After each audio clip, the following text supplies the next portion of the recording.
Hey y'all, it's Melissa here at Twin Oaks Family Farm in rural Southeast Ohio, USA, and it's June 20th, 2024. I'm gonna head out to our meat bird production barn. We currently have 433 Cornish Rock Cross meat chickens that are 9 days old out there. So I do need to make a stop in another little part of our building. First, at a shed that we call the freezer house. So just wondered if y'all wanna go with me out to the freezer house, check on the chickens. We'll take a peek at the little flower bed, my favorite flower bed, and then we can open up the south doors for our little meat chickens. So it's late morning here as I'm recording this. We're in Southeast Ohio, USA, and it's about 11 in the morning. So we've already been in the barn today for, I'm sure the light's messing with us there because we've been outside. And the sun's pretty bright. It's going to be a hot day, we believe. I'm going to take my sunglasses off. So we're in the barn this morning at 6 a.m. to check on the chickens. Let me give you a little look around in our freezer shed for a moment. So this actually, things I've brought out with me, we've got orders there and things that are reminding me what's going to be picked up. This is one of our reminder boards with a calendar. There's some active open orders with receipts in there. Well, Tanner didn't get in the door with us. Those guys. These guys are mostly just trying to stay in the shade. So at any rate, we'll take a look-see in here. So this is our biggest freezer. So this is part of a recent poultry order that we had made. So you can see it's actually kind of separated out into some into bags, some just into stacks. So of all the poultry that's in here, it's all spoken for by clients of ours, and they've been contacted, and we have pickup appointments made with them. We try to keep a thermometer in every freezer. I know y'all aren't seeing that real well. It's about -20 in the freezers, but of all of this that is still in here, which is only part of 122 chickens that we took to the processor last time, the only thing that's available not spoken for is these 2 stacks of ground chicken patties. So the rest of it, thank goodness, counting our blessings, that it is all spoken for. So we are always really relieved. Sorry, I'm trying to study something behind me, but you can see some of the options that are some of our customer favorites. Boneless, skinless chicken breast, salt and pepper seasoned chicken patties, and we do have some chicken wings left. So that was really all that we had this last bunch of chickens made into. We had them all cut into chicken breast, and then that left wings that they packed up, and we have them leave the wings whole, the drums and the flats attached together, maybe 8 approximately whole wings in a package, I think is how our processor generally packages them. So with the chicken breast, we had the wings left, and then that also leaves, of course, the drumsticks and the thighs, and we had all those deboned and of course the skin off and deboned and made into those chicken patties. That's what the chicken patties in our orders are made from, is the dark meat.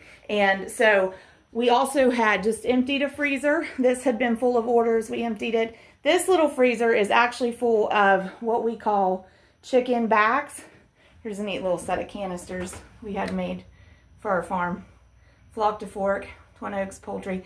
But this is full of chicken backs. And so the backs, the backs is what's left after you cut everything else off the chicken. And generally, the backs are fairly meaty. There's still some meat pickings off of there. And if you cook them down, it's great material for making broth.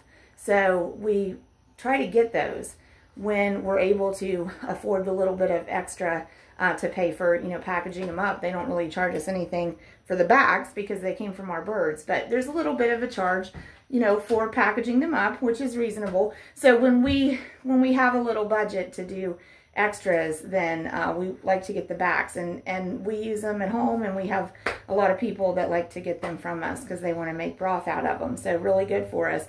And we also have some giblets in there, livers, gizzards. The hearts actually sold out, so we'll probably be getting more hearts. So we are going to take a walk over to see the meat birds.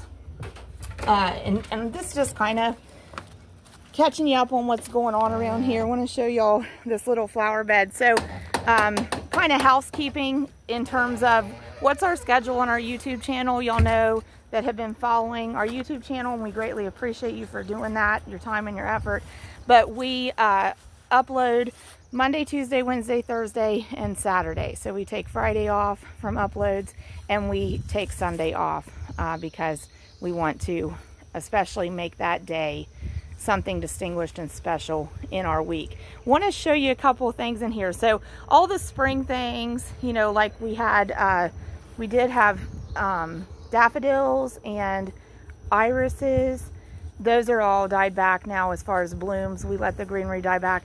This is that, I think it's sage. It's in the mint family. Has a nice aroma to it. It'll stay through the summer. Our sunflowers have done really well. We started them and transplanted them there. This must be a different variety that's not quite in bloom yet. I actually think these are like this one. So these sunflowers are just looking so pretty. This is a beautiful lily that we have in here. And these, oh look, in the hostas. So those are coming on. The peonies were done. Black-eyed Susans are here, so they're starting to set bloom. I want to show y'all this. My husband and I discovered this the other day. I don't know if it'll make it, but look at here. It's a little oak tree. I believe it's a little oak tree seedling. So we debated about should we jerk it out of there, but we've tried so hard over 24 years to grow so many oak trees here, seedlings, bare root seedlings that we've transplanted, and I can't tell you how many we've planted. I know in the year 2000 we planted like 20 of them, and 2 survived, and they're up the driveway, and they're the 2 that we named the place after, that we call it Twin Oaks Farm for. So 2 out of 20 made it that year, and then multiple years since then we've tried to plant a dozen or more, and none of them have ever survived. So we have like maybe, I think we came up with like 6 or 7 or 8 that we planted as seedlings last year that are making it. So we can show you here, this is the barn that we keep the little broiler chickens in, and like I said, I've actually been in there already at 6 a.m.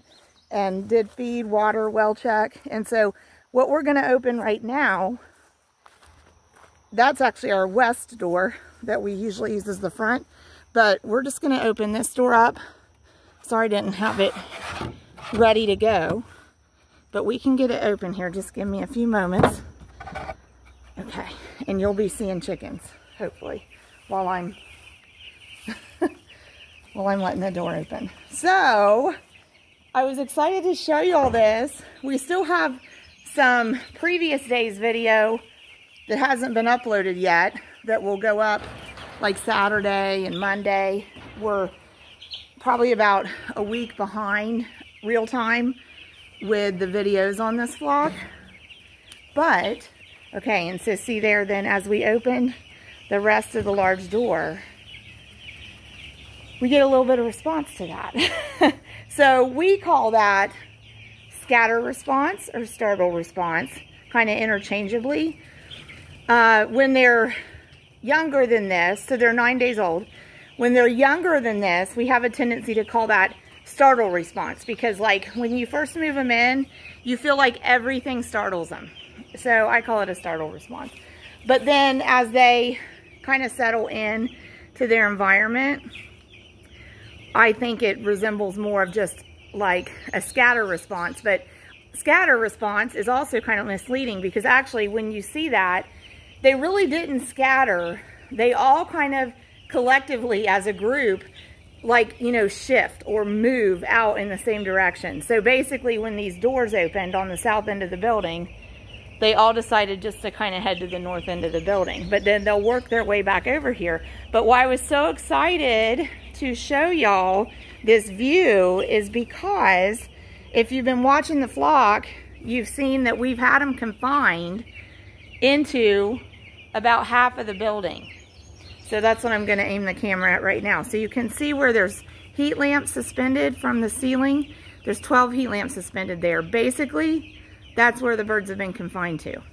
We had the yellow livestock transport crates for poultry, making a barrier from west to east, keeping the birds on that inside of the building under those heat lamps. And we were utilizing those heat lamps frequently when they moved in, because we did have nighttime temperatures, you know, like in the 60s and 70s. And at that time, so now we'll zoom in on some of them and just let you see what's going on around the pen. But so at that time when they moved in, you know, they wanted it like 90 degrees Fahrenheit. So we needed to target warmth, and we needed to keep them near to it, and we needed to keep their resources near to the targeted warmth as well.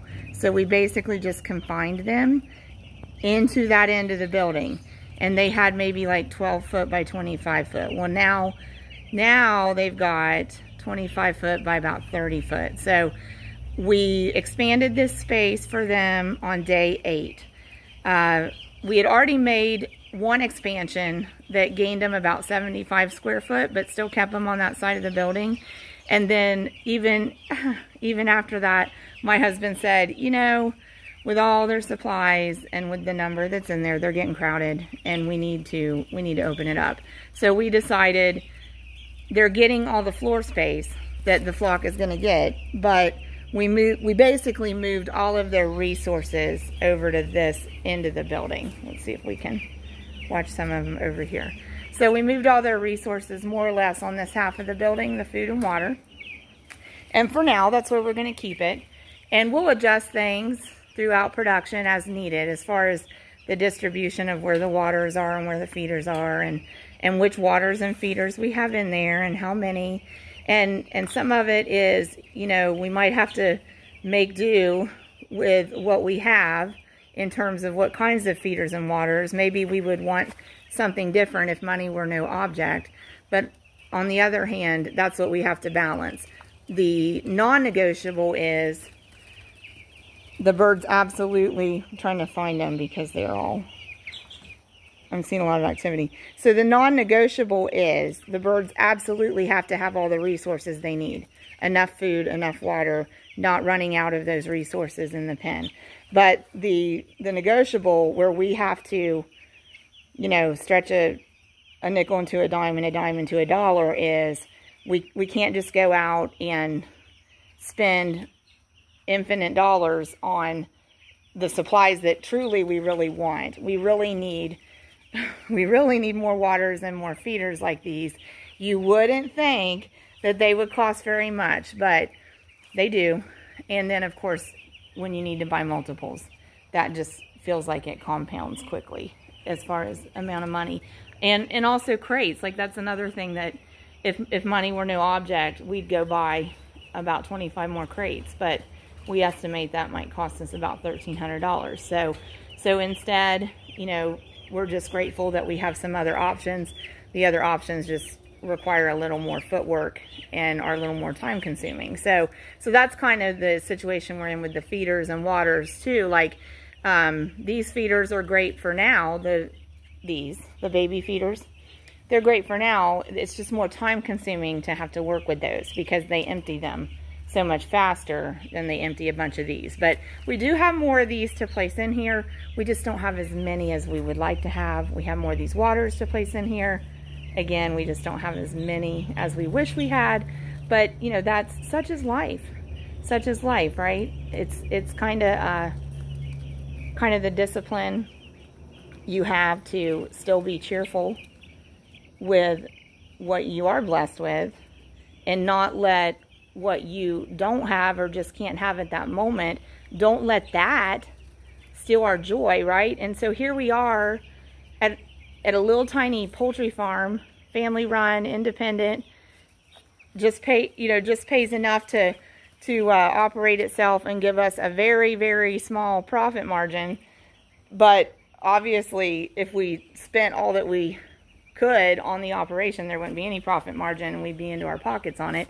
You know, but here we are on this video talking about these chickens, and you're being gracious enough to support our channel, and yet the things that we're saying don't just apply to raising chickens, right? They apply to life.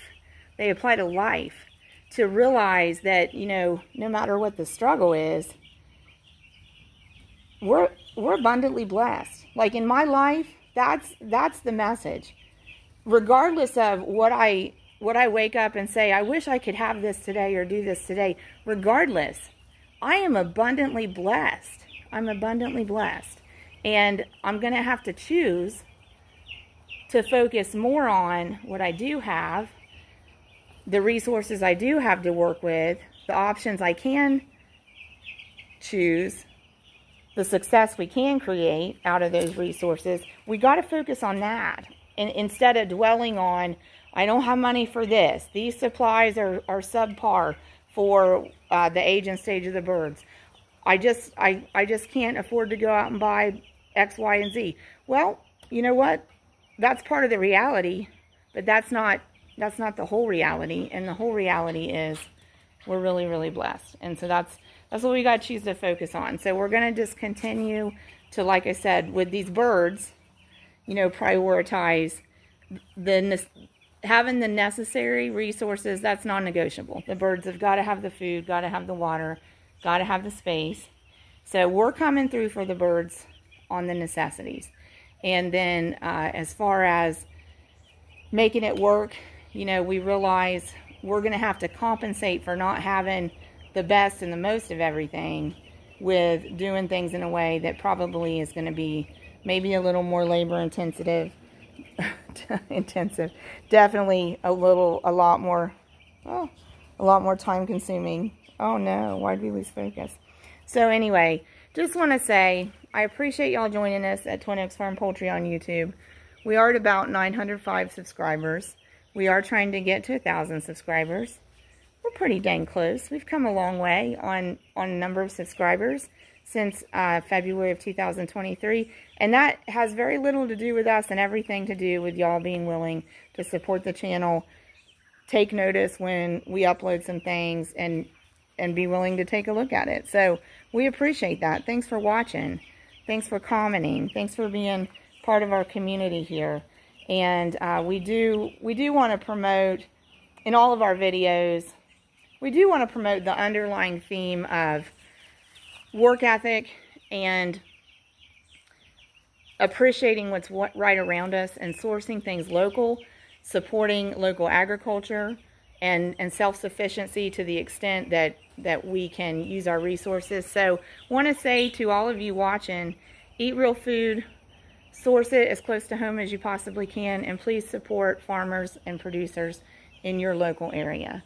And we hope that you are feeling the blessings that are in your life, and we do strongly believe in the presence of God all around us, and we see it even down to the little humble things like these meat birds. God is all around us, and blessings are abundant, and it's often up to us just to open our eyes and see that. So we hope that encourages you. We won't do any uploads on Friday, June 21st, 2024, but we'll be back on Saturday. We'll do a Saturday show and tell and share. We're excited about that. And like I said, we just want to say thanks, and we appreciate y'all time and effort to support our channel, because we want to use this platform to encourage people. God bless you.